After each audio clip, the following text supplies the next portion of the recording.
इस पे जो क्वेश्चंस आते हैं they may not be straightforward questions, they may be tricky complicated questions. ये क्वेश्चंस ऐसे डालते हैं बेटा कि आपको अगर उसका कॉन्सेप्ट क्लियर नहीं है तो आप उसको आंसर नहीं कर पाओगे। सो शुरू से लेके लास्ट तक हमें पहले तो इसके कॉन्सेप्ट्स को वन बाय वन समझना पड़ेगा। इसमें हमारा काफ़ी टाइम भी जाएगा, but without spending that time हम लोग इन क्वेश्चंस में प्रोफिशिएंट नहीं हो सकते। सो हमें इन क्वेश्चंस में टाइम डिवोट करना है।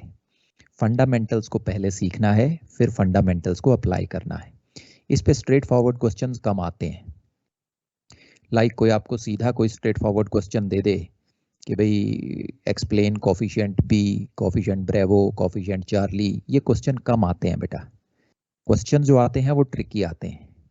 जैसे they may tell you your ship was at a berth, you found out that there was a 3 degree west deviation, the vessel changed its berth and the deviation is 2 degrees east now.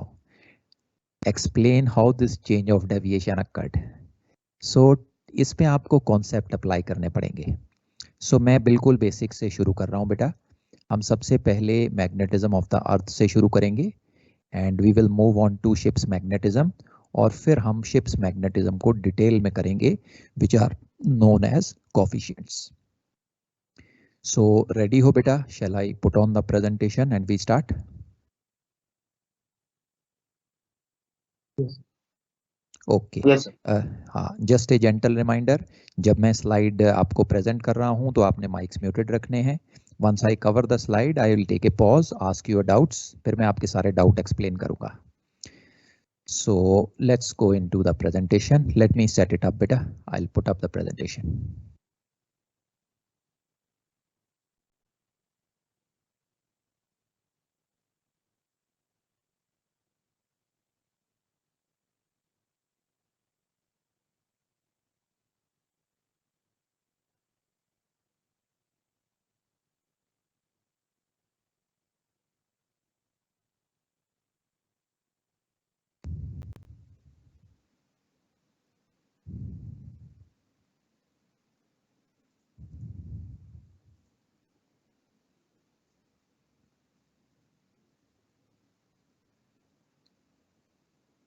This is our first presentation on magnetic compass, and in this presentation we are going to learn about the basic properties of magnets and also the Earth's magnetism, the magnetic behavior or the magnetic properties shown by the Earth. Now our magnetic compass consists of a magnet and it gives us a directional reference basis these two. It follows the magnetic properties shown by the magnets, and the directive force is generated or caused because of the Earth's magnetism. So learning about these basic properties and the Earth's magnetism forms the basis of understanding the magnetic compass. We first go into the basic concepts of magnetism. Magnetism is a physical phenomena by which some materials like iron, nickel and cobalt are attracted towards magnets. Now these kind of materials which are attracted toward magnet are known as ferromagnetic materials. These ferromagnetic materials can also be converted to magnets themselves. And we have two different methods which can be used to convert them into a magnet. These methods are number one, by use of permanent magnets, and number two, through the presence of a magnetic field. We are going to discuss these methods now one by one.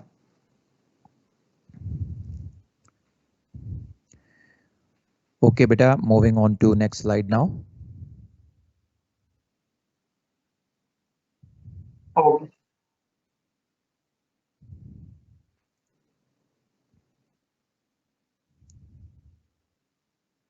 A ferromagnetic material can be converted into a permanent magnet by using two different methods.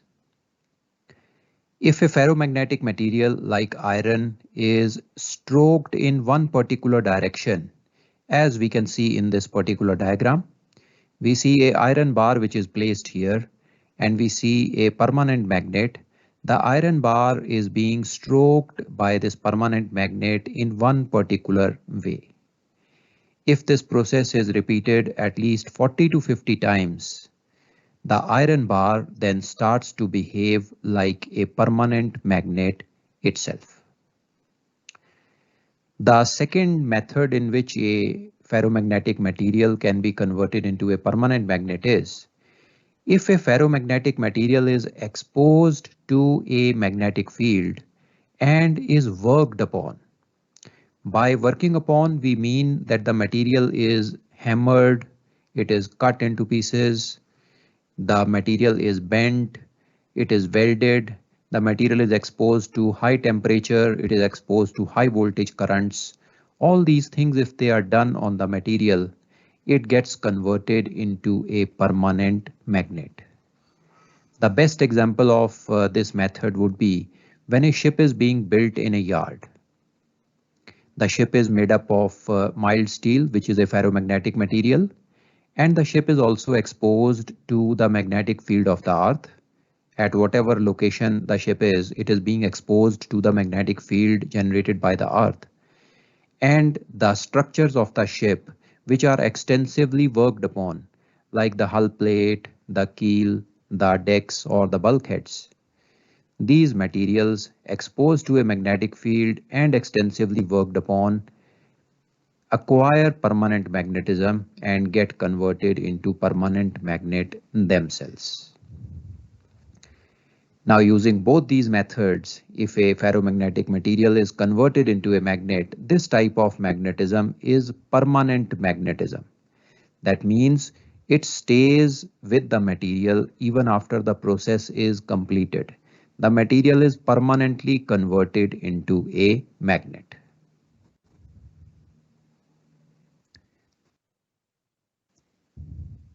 Any doubts up to here, beta?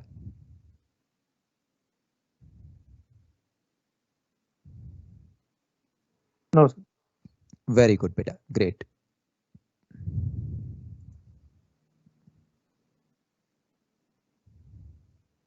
Now, a ferromagnetic material can also be converted into a temporary magnet, and this is known as induced magnetism. This happens when the ferromagnetic material is in the presence of a magnetic field. To understand this, let us visualize that we have a box full of iron nails and paper clips. We take a strong permanent magnet and we put it in this box. Now, as soon as you take out this permanent magnet, you will see that a lot of nails and a lot of paper clip will be attracted towards that magnet, and they will be hanging on to the magnet, as you can see in this particular image.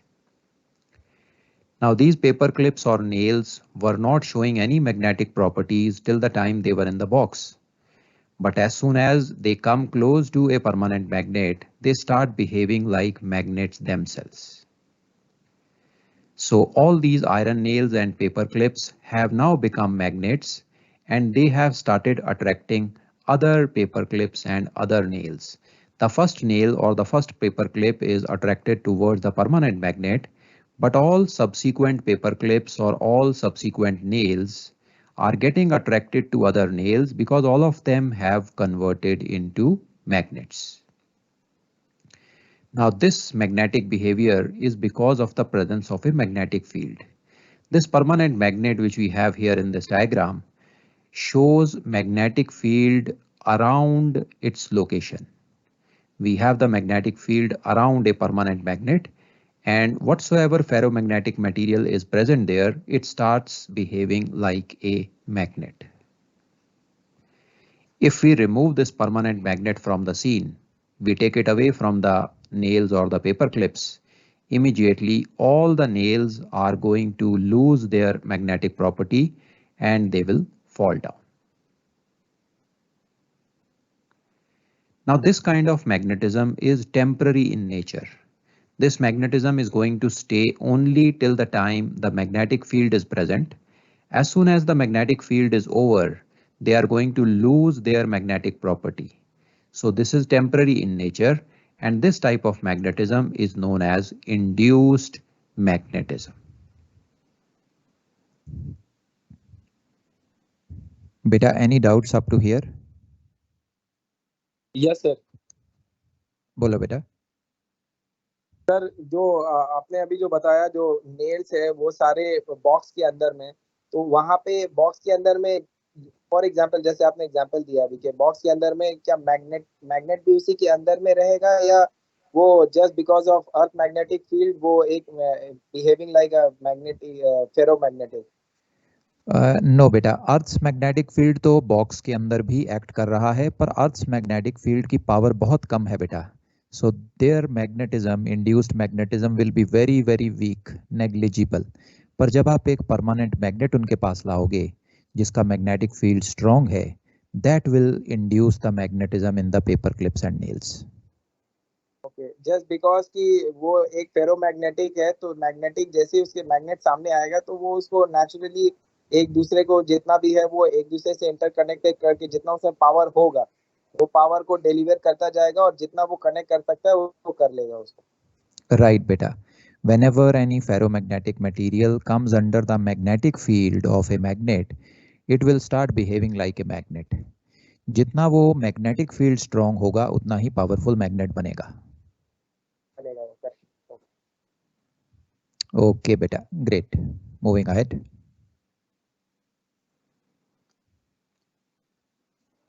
When we use the induced magnetism method to make a magnet, the strength of the induced magnet depends upon two factors.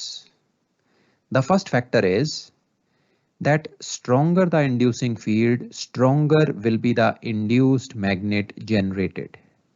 So how powerful magnet are these nails and paperclip going to become depends upon how powerful this parent bar magnet is.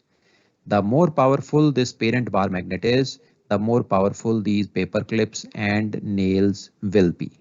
This is the first factor which decides the strength of a induced magnet.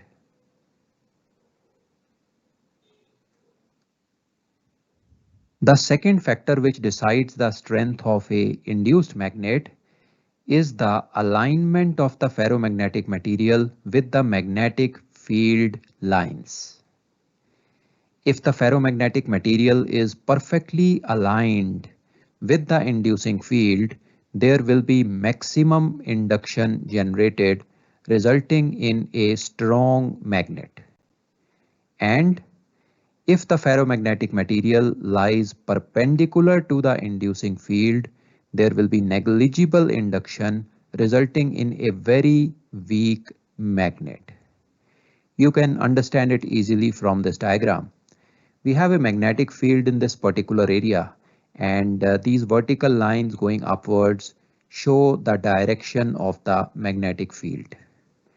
Now we have some ferromagnetic materials and we place the ferromagnetic materials in this magnetic field. Now this ferromagnetic material, you can follow the laser pointer. This ferromagnetic material is perfectly aligned with the magnetic field lines and it shows maximum magnetic induction, making it a very strong and powerful magnet. Now there is another ferromagnetic material. You can follow the laser pointer. This material is lying at right angles to the magnetic field. Now since it is perpendicular or at right angles to the magnetic field, it shows negligible induction or no induction at all. We have a third ferromagnetic material which is partially aligned with the magnetic field. You can see it is approximately at a 45-degree angle to the magnetic field. Now since it is partially aligned, it is partially induced, and the power of this magnet, induced magnet, will be a partial power. Sir, can you give any example? Example of induced magnetism, beta? Yes sir, अभी जो आपने parallel और perpendicular में है ना, तो इसका कोई ऐसा एग्जांपल है जैसे पहले आपने दिया था जो मैग्नेट नेल्स उसमें सारे एक दूसरे से कनेक्टेड थे, ऐसा कोई example get the clear visibility? Okay बेटा, जब हम शिप स्ट्रक्चर का मैग्नेटिज्म देखेंगे ना, तब ये चीज आपको क्लियर हो जाएगी। Okay sir. Okay, you can imagine जो यहाँ पे हमने फेरोमैग्नेटिक मटेरियल शो किया है, आप इमेजिन कर सकते हो कि वो एक शिप है। If the ship is on north और साउथ हेडिंग, तो हमारे जो 4.5 लॉन्जिट्यूडनल हैं उनमें मैक्सिमम इंडक्शन होगी, because earth's magnetic field runs from south to north. Can you visualise that? Yes sir, yes sir, yes sir. अगर वही शिप 090 के कोर्स पे आ जाए, तो हमारे 4.5 लॉन्जिट्यूडनल पे इंडक्शन 0 हो जाएगी, because they are at right angles. Yes yes, this is what I want. Thank you sir. Okay बेटा, moving ahead now.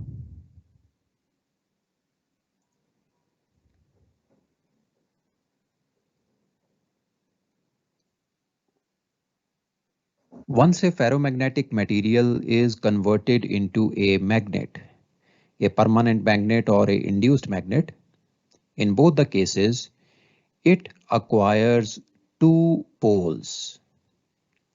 It acquires a red pole and a blue pole. And it also generates a magnetic field around it. Like you can see in this particular diagram, we have a magnet. It is having two poles, the red pole and the blue pole. And these dotted lines, which are extending outside the physical body of the magnet, they represents the magnetic field exhibited or shown by this particular magnet. Now these lines, dotted lines, which represents the magnetic field of the magnet, are known as magnetic lines of force. These magnetic lines of force, they always come out from the red pole of the magnet and they re-enter into the magnet through its blue pole. As you can see in the diagram, from the red pole side, all these magnetic lines of force, the direction of the arrows show that all these magnetic lines of force are coming out of the magnet. And through the blue end, all these magnetic lines of force are re-entering back into the magnet. In other words, you can also say that these magnetic lines of force, from whichever end they come out, that has the red polarity, and to whichever end of the magnet they are re-entering back into the magnet, that has the blue polarity. Any doubts up to here, beta?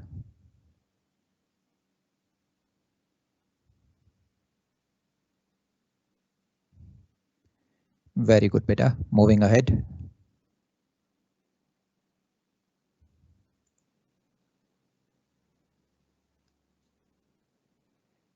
Let us now see how do these magnets interact when they come close to other magnets. If we bring two magnets close to each other, they can show attraction between them, or they can show a repulsion or a repulsive force between them. Whether they will attract or repel each other depends upon the poles which are brought together. When the unlike poles of two magnets are brought together or brought close, they attract each other. Like you can see in the first case, the blue pole of a magnet is being brought close to the red pole of another magnet, and the opposite poles or the unlike poles of the magnet attract each other. So you will see the poles tending to attract. A force appears which makes the poles attract towards each other. And if we bring the like poles or the similar poles of two magnets close to each other, they show a repulsion. They start to repel each other. A repelling force appears. So you can see in the second case, the red and red poles of two different magnets being brought close show a repulsion. Likewise, if we bring a blue pole close to the blue pole of another magnet, again being similar poles, they will repel each other. Any doubts, beta?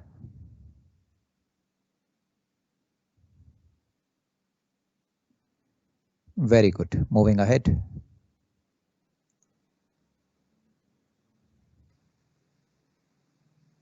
Now we go into one more very important property of a magnet. Now every magnet is going to have a magnetic field around it. In the area surrounding that magnet, there will be a presence of a magnetic field. Now the strength or power of this magnetic field is not uniform at all the locations around the magnet. The strength or power of this magnetic field keeps on changing depending upon the location. Now let us try to understand how this power of the magnetic field or strength of the magnetic field varies. Now we can see a bar magnet here in the diagram. If we draw a line joining both the poles of the magnet and extend that line, this is known as the axis of this bar magnet. And any position in the direction of the axis of the magnet is known as a end-on position. You can see it here also. End-on position means along the axis of the magnet. And if you go perpendicular to the axis of the magnet, we go in a direction perpendicular to the axis of the magnet. This is known as broadside on position. Exactly like a ship, if you extend the fore and aft line and if you have any target there in that location, it's called as end on. And if you draw a imaginary line around the beam of the ship in the outward shape direction, that's called a broadside on position. So same way, perpendicular to the axis, any position here is known as a broadside on position. So you can see it here. It is at right angles to the axis of the magnet. Beta, someone had a doubt? Ask me, please.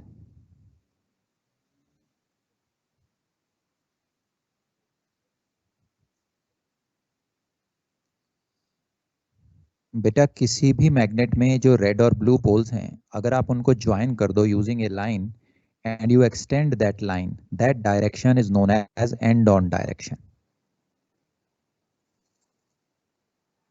Okay, and perpendicular to that is known as broadside on position.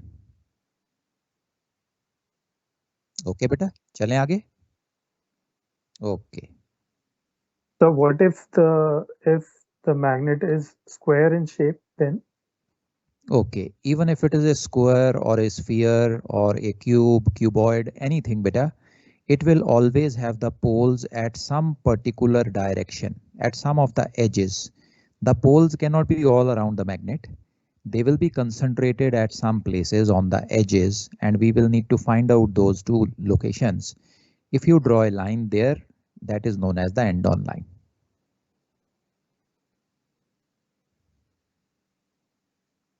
Clear, beta? Okay, so the line joining the pole through the magnet is end-on position, correct?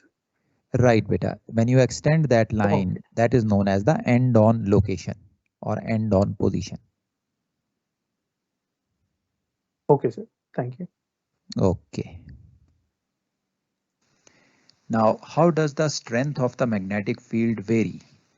The magnetic field strength in the end-on position is twice the field strength in the broadside on position.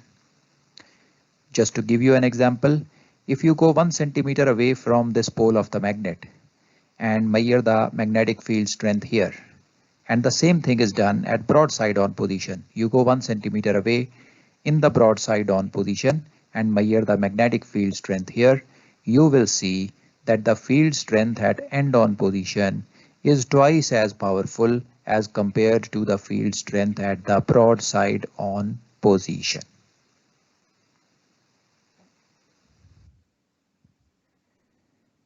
Any doubts in this, beta?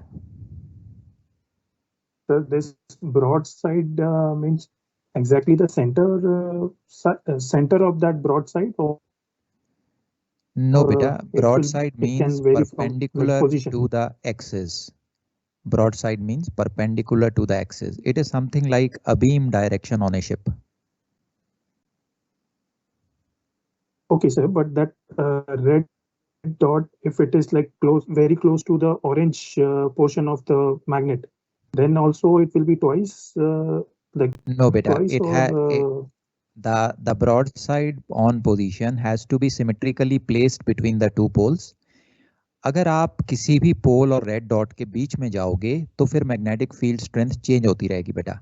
And on position पे ये maximum है, red dot वाले location पे ये minimum है, और इनके बीच में ये वेरी करेगी between the max and minimum. Okay sir. Okay sir एक डाउट था सर. बोलो बेटा. सर ये 1 सेंटीमीटर जैसे सर ब्लू वाले एज से लिया 1 सेंटीमीटर, तो इधर जो 1 सेंटीमीटर परपेंडिकुलर वो एक्सिस से या फिर सर एज से लेंगे? बेटा does not matter when we are talking of the shape. It is basically from the surface of the magnet. Okay. Okay, moving ahead. And broadside on will be on either side, right? That's right, beta. It will be on both the sides. All right.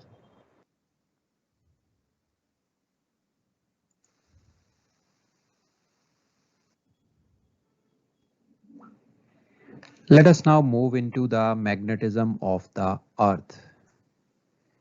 Now, Earth has magnetism of its own, and the magnetic field of the Earth is identical to the field of a short bar magnet.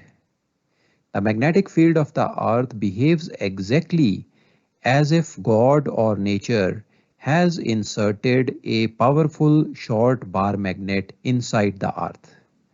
As you can see in this particular diagram, we have the Earth here, and its magnetic behavior is exactly similar to as if there is a short and powerful bar magnet fitted by God or nature inside the Earth in this particular orientation.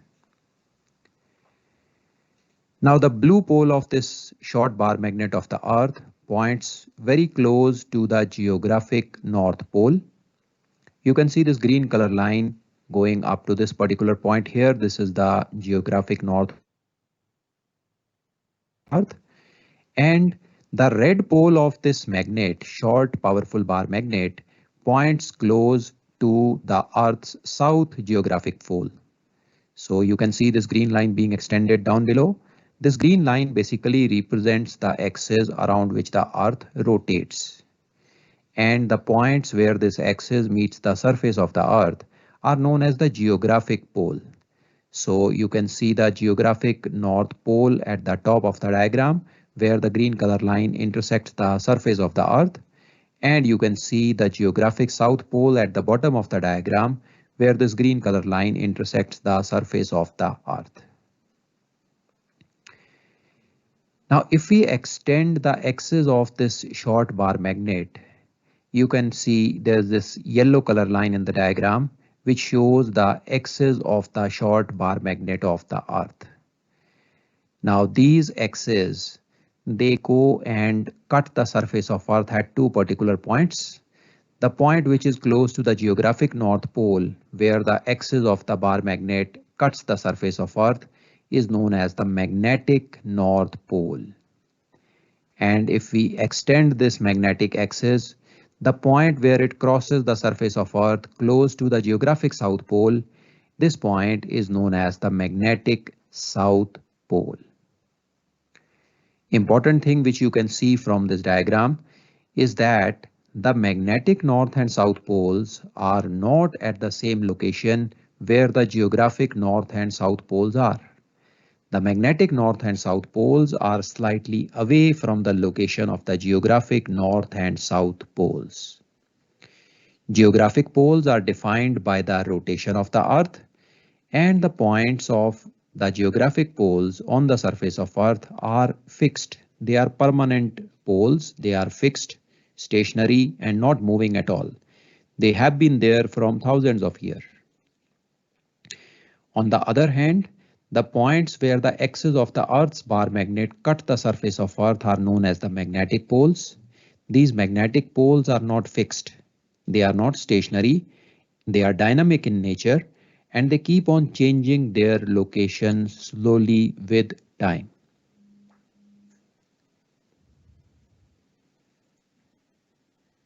So your doubts beta up to here?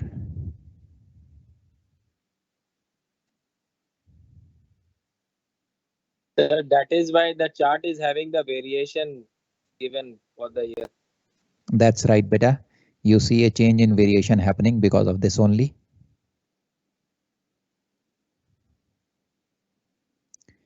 Okay, great. Moving ahead now.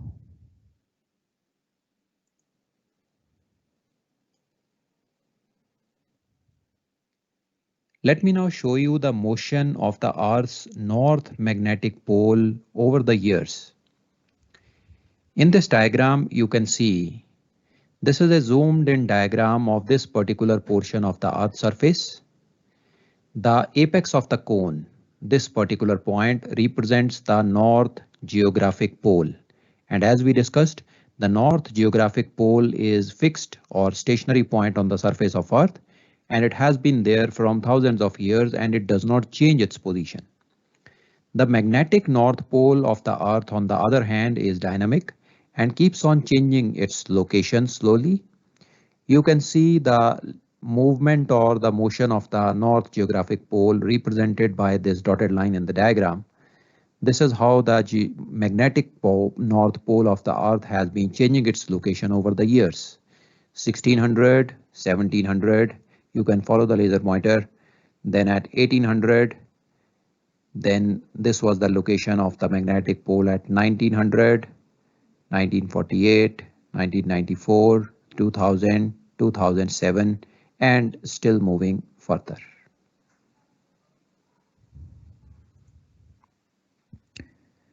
Moving ahead, beta.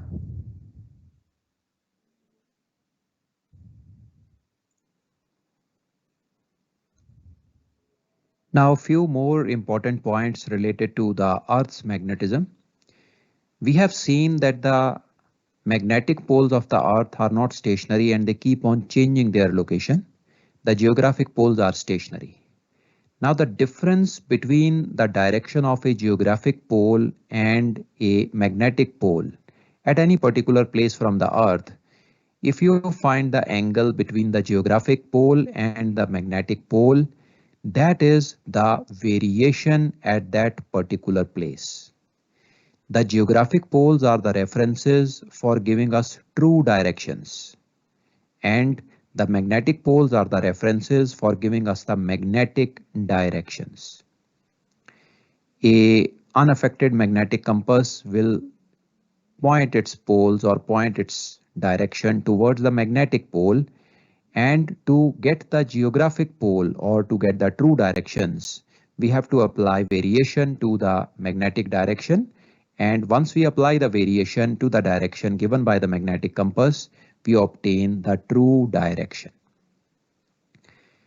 Now, second important thing to understand is that nature or God has made the Earth such a magnet that its blue pole is close to the geographic North Pole, and the red pole of the Earth's paramagnet is close to the geographic South Pole. Now we are aware that for any magnet, red pole is the one from where the magnetic lines of force come out of the surface of the magnet and they re-enter into the magnet through the blue pole. So you can see it clearly here. From the south magnetic pole of the Earth, which has a red polarity, you will see that all the magnetic lines of force are coming out of the south pole.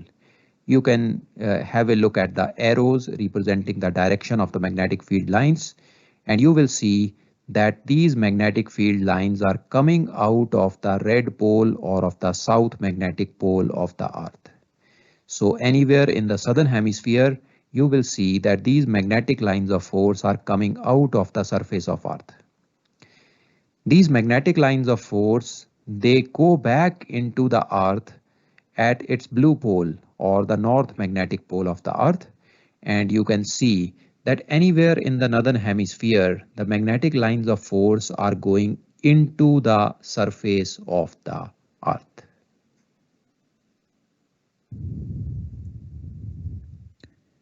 So any doubts up to here, beta?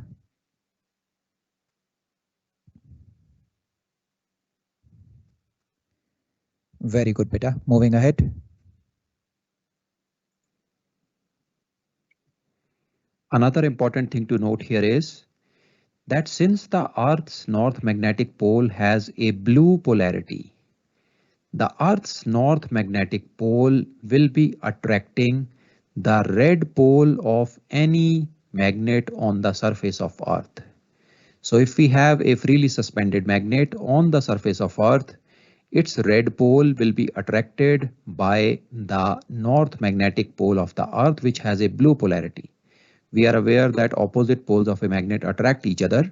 So the blue pole of the Earth attracts the red pole of a freely suspended magnet, and the red pole of that freely suspended magnet gives us the magnetic north direction.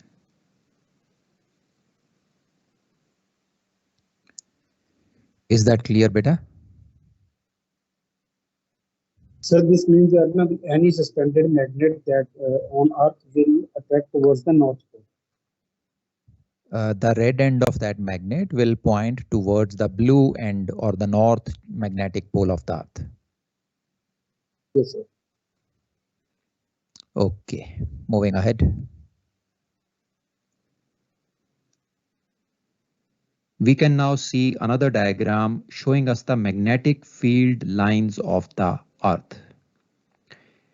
Now, a very important aspect of these magnetic field lines is the angle at which they cut the Earth surface. We are aware that the south magnetic pole of the Earth has a red polarity, and all magnetic field lines, they come out of it. And as you can see here also, in the southern hemisphere, anywhere you see, the magnetic lines of force are coming out of the Earth's surface. We know the north magnetic pole of the Earth has a blue polarity, and all magnetic field lines, they enter into that blue pole. And you can see everywhere in the northern hemisphere, the magnetic field lines are going into the surface of the Earth. A very important property which should be clear in our mind related to these magnetic lines of force is their angle of cut. Now, if you look carefully, these red color arrows represents the magnetic poles of the Earth. Now, at the south magnetic pole of the Earth, you see these magnetic lines of force, they are coming vertically out from the Earth's surface.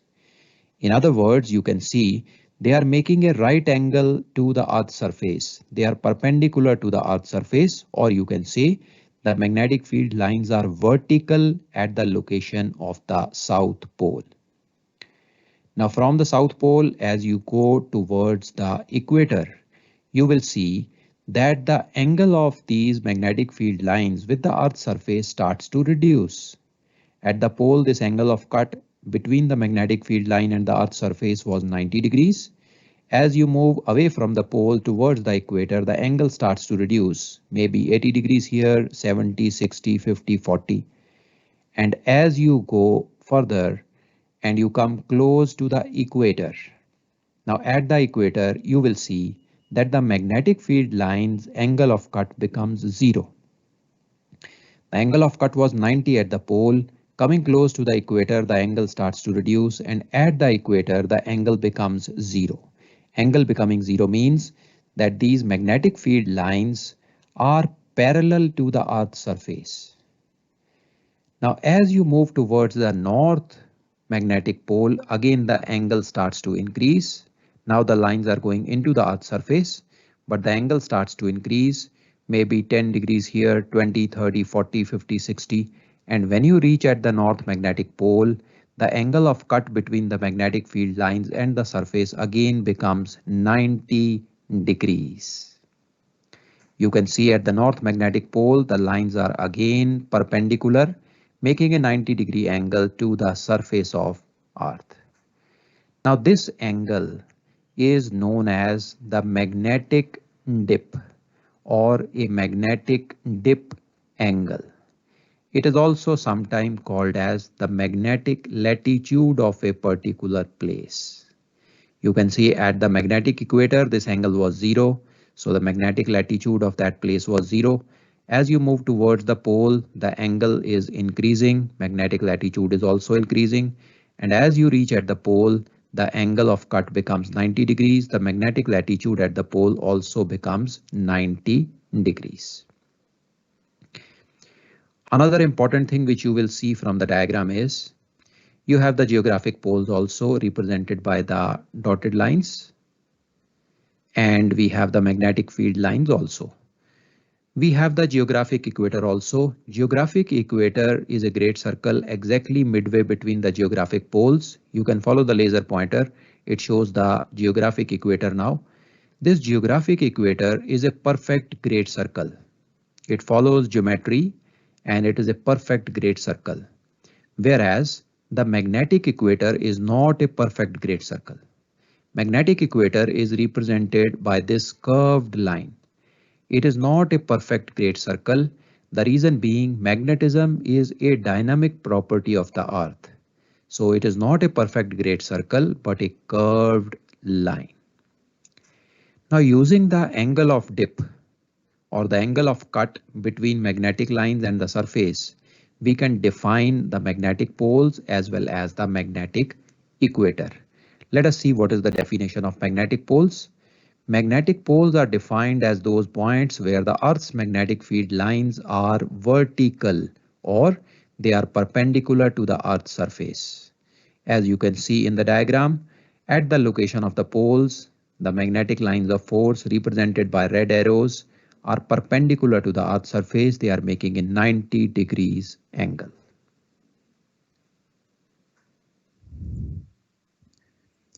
Any doubts up to here, beta?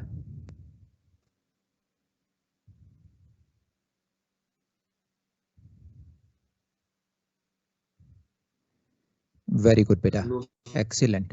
Let's move ahead.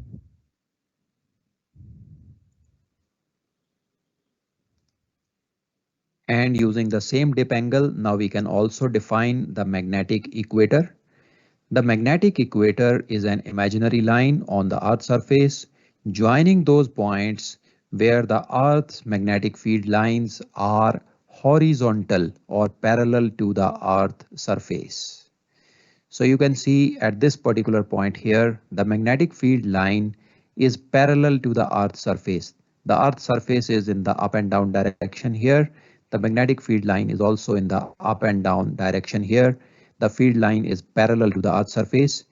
And if we join all these points on the Earth's surface where the magnetic field lines are parallel, this creates or this marks the magnetic equator.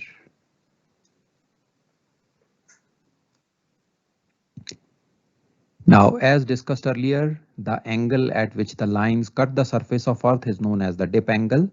And this diagram shows the dip angle very clearly. You can see the angle of cut between the magnetic field lines and the Earth's surface at all the locations.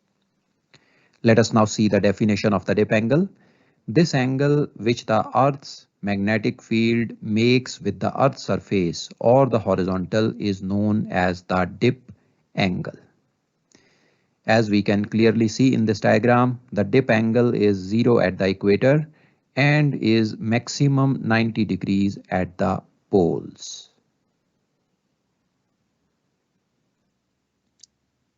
Any doubts up to here, beta?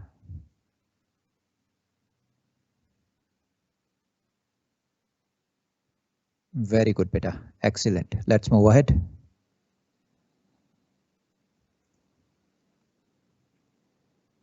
Now this dip angle can be measured using an instrument which is known as the dip meter. The dip at any place can be observed using an instrument named as the dip meter or a dip needle, which you can see in the diagram. Now in this dip needle or a dip meter, you see we have a magnetic needle, and this magnetic needle is free to swing in a vertical plane. There is an axis or swivel at the center here, and this magnetic needle is free to swing or move in the vertical plane. There is a scale which is provided. The scale gives us the dip angle. Like right now you can see that the dip angle is being given as you can see 10, 20, 30, 40, 50, 60. The dip angle which is shown here is close to 64, 65 degrees. The needle is free to swing in the vertical plane, and when we use this instrument is first aligned in the north-south direction using a compass. and once it is aligned to the north-south direction, this needle is usually locked initially in the horizontal plane, and as soon as you remove the locking, the needle swings up and down and settles down, showing us the dip angle. Any doubts Sir, up do to? you have any video of this? Any video of this? हाँ बेटा, okay, I'll show you. I'll show you. Let us complete the presentation, then I'll show you. Okay.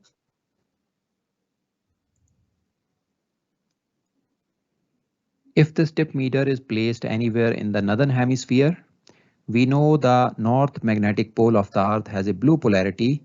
So that blue pole of the Earth is going to attract the red pole of our needle. So the red end or the red pole of our needle will point downwards in the northern hemisphere. And if this instrument is placed in the southern hemisphere, the southern magnetic pole of the Earth has a red polarity. It will be attracting the blue pole of the dip needle. So in southern hemisphere, the blue pole will dip downwards and the red pole will be pointing upwards. Conventionally, dip is designated as positive in the northern hemisphere.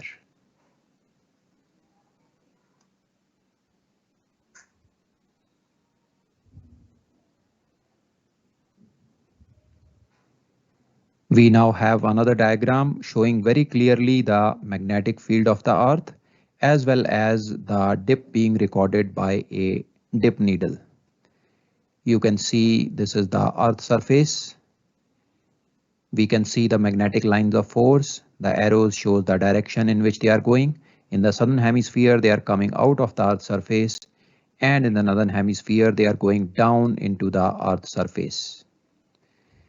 This is the short bar magnet assumed to be fitted inside the Earth, and you can see this is a magnetic equator. If we have a dip needle placed at the magnetic equator, the dip needle pointing in the direction of the magnetic lines of force will be parallel to the Earth's surface. It will be horizontal, showing us the dip as 0.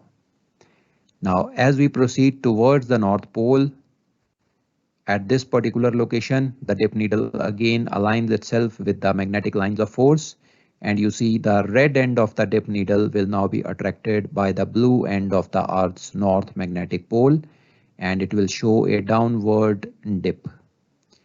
As we keep moving closer to the North Pole, this dip angle starts to increase. It keeps on increasing, and as we reach exactly at the North Magnetic Pole, you see the magnetic lines of force are vertical here, and the dip needle will be pointing exactly downwards.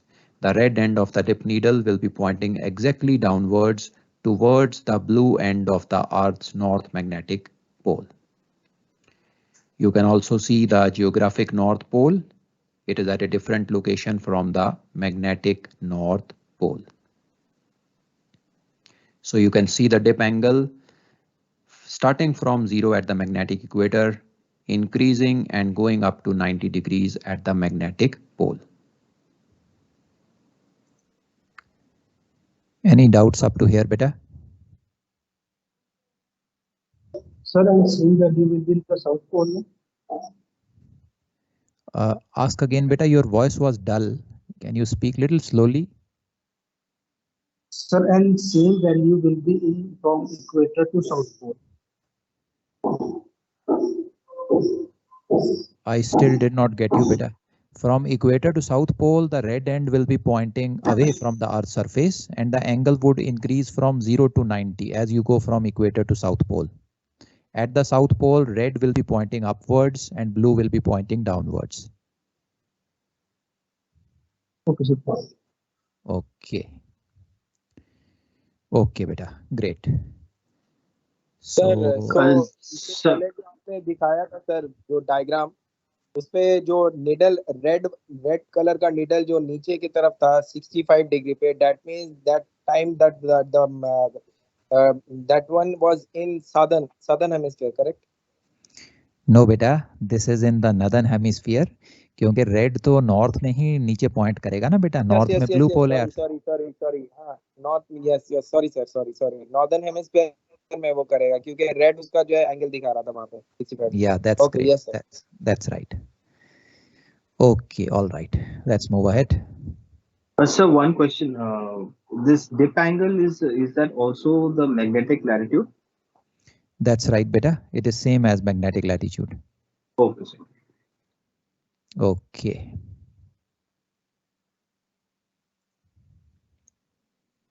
Now we have understood that the magnetic field lines cut the surface of Earth at any particular angle from 0 degrees to 90 degrees, depending upon the location.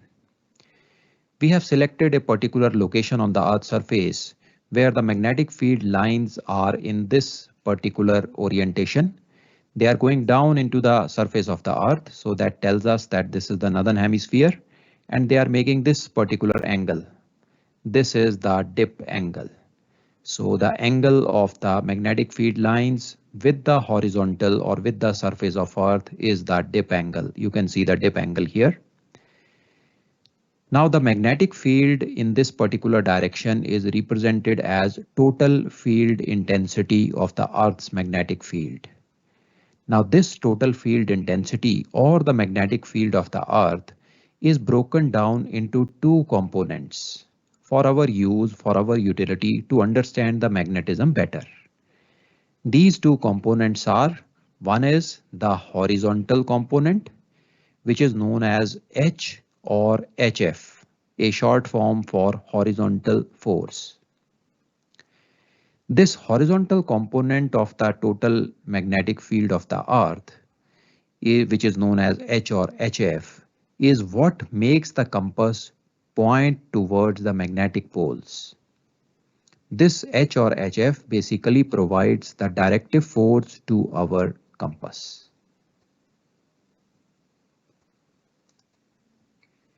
The H or HF horizontal force is maximum at the equator, as the magnetic field lines at the equator are perfectly horizontal, and the H component reduces with the increase in latitude of the observer, becoming nil at the magnetic poles, because the magnetic field lines at the poles are perfectly vertical, making the horizontal component 0.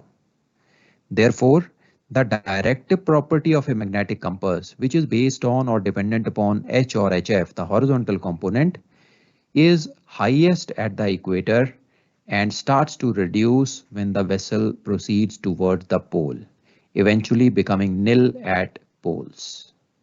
This is exactly the reason that as we move into higher latitude, the magnetic compass starts to lose its directive force.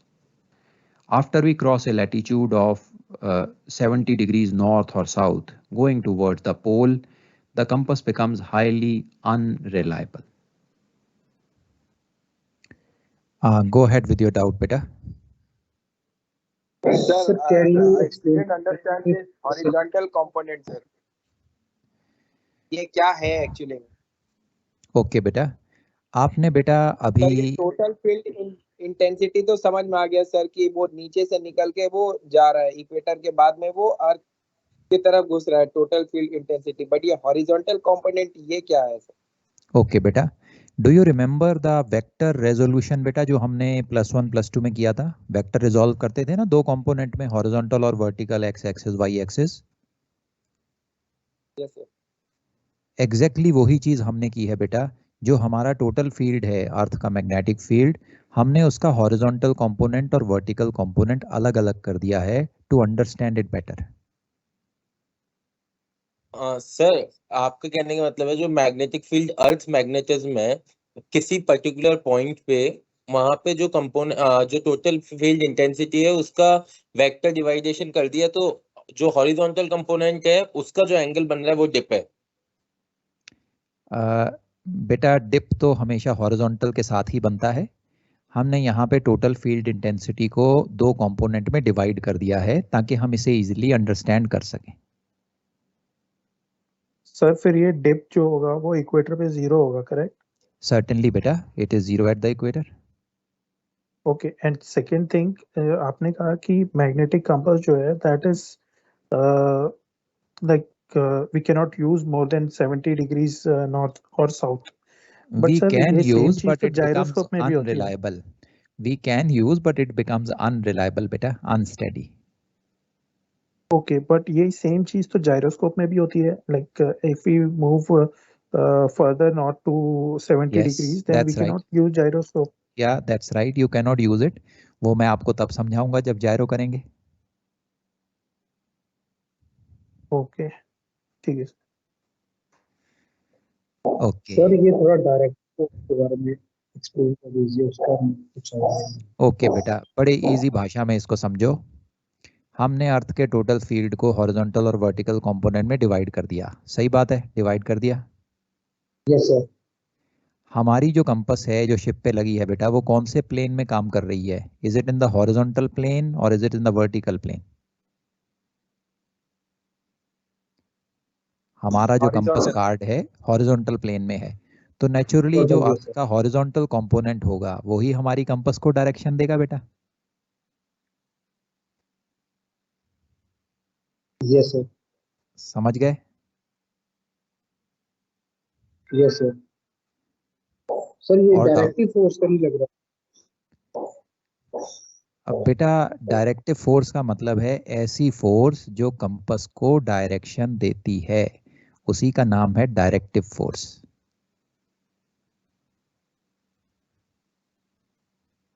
समझ गए बेटा? Yes sir.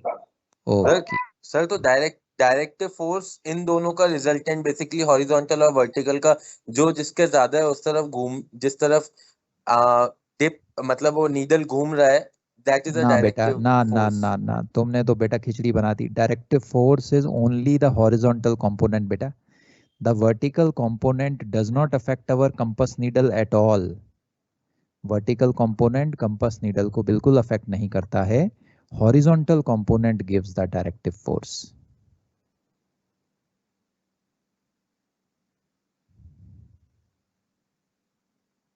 Clear है बेटा? नहीं sir, एक बार मतलब नहीं समझ आया ये वाला टॉपिक, ये वाला ओके टर्म. बेटा, ओके. आपका जो कंपास नीडल है, जो कंपास कार्ड है बेटा, वो कौन से प्लेन में घूमता है?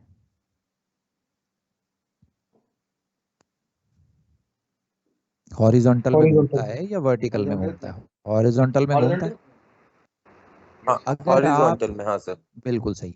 अगर आप अपने कंपास कार्ड के बिल्कुल ऊपर या नीचे कोई भी मैग्नेट लेके आओगे, ये आपके कार्ड को बिल्कुल अफेक्ट नहीं करेगा, बिकॉज वर्टिकल डायरेक्शन का मैग्नेटिज्म हॉरिजॉन्टल कार्ड को अफेक्ट नहीं कर सकता है. किसी भी वेक्टर का इफेक्ट 90 डिग्री जाने पे जीरो हो जाता है बेटा.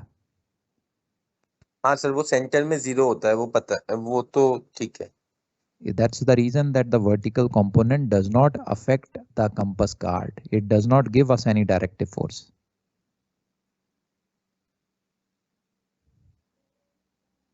Clear बेटा? चलें आगे. Sir, when same magnet is brought in horizontal of compass card, so it that compass card pointed towards that magnetic, right? Sir? Certainly बेटा, that's right. That's right. So that- That's right.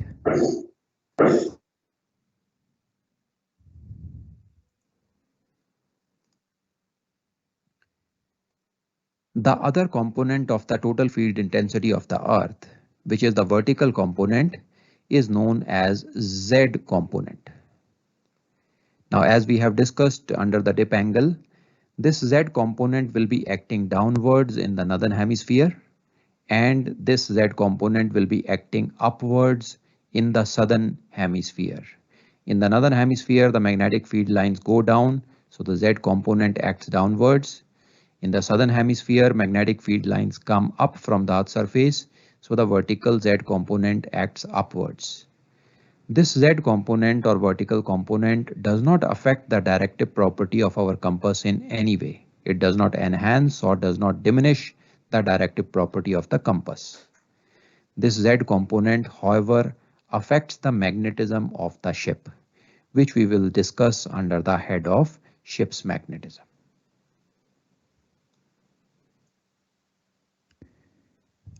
Clear बेटा? चलें आगे.